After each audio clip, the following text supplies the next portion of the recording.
presented by Magahia Music। Bablu भैया जिंदाबाद जिंदाबाद जिंदाबाद जीतेगा भाई जीतेगा। बबलू भैया जीतेगा। उचौली पंचायत के जनता जिंदाबाद जिंदाबाद जिंदाबाद। Music by PM Bihari.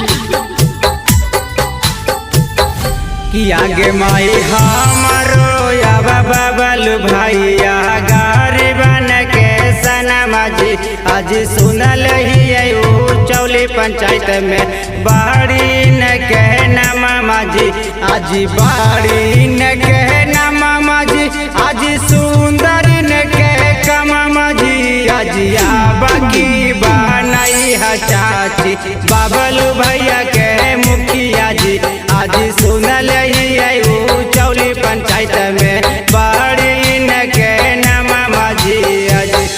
दोस्तों हो गया है सवेरा अंधकार को मिटाना है, हो गया है सवेरा अंधकार को मिटाना है। अगर उचौली पंचायत में चाहिए उजाला तो बबलू भैया को जिताना है। बबलू भैया जिंदाबाद जिंदाबाद जिंदाबाद। जीतेगा भाई जीतेगा। बबलू भैया जीतेगा। उचौली पंचायत के जनता जिंदाबाद जिंदाबाद जिंदाबाद।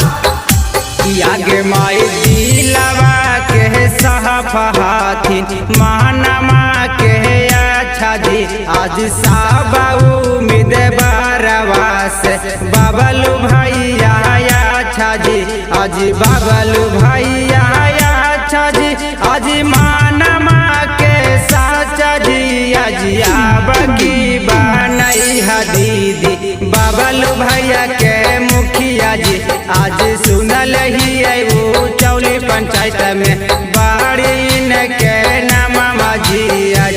दोस्तों बुझते हुए दीपक को तेल की जरूरत है, बुझते हुए दीपक को तेल की जरूरत है। उचौली पंचायत में बबलू भैया का जरूरत है। बबलू भैया जिंदाबाद जिंदाबाद जिंदाबाद। जीतेगा भाई जीतेगा। बबलू भैया जीतेगा। उचौली पंचायत के जनता जिंदाबाद जिंदाबाद जिंदाबाद। आगे माई बबलू भैया जैसन कोई ना पढ़ल लिखल उम्मीद बराबाजी आज हमारो या बबलू भैया शिक्षित उम्मीद बराबाजी आज शिक्षित उम्मीद बराबाजी आज पढ़ल उम्मीद बराबाजी आज बाकी जीतई है चाची बबलू भैया के मुखिया जी आज सुनल ही उचौली पंचायत में बाड़ी न कहना मामा जी। दोस्तों पेड़ है नीम का तो क्या हुआ उसे हम चंदन बना देंगे, पेड़ है नीम के तो क्या हुआ उसे हम चंदन बना देंगे। बबलू भैया वह इंसान है अगर साथ सबका हुआ तो उचौली पंचायत को लंदन बना देंगे।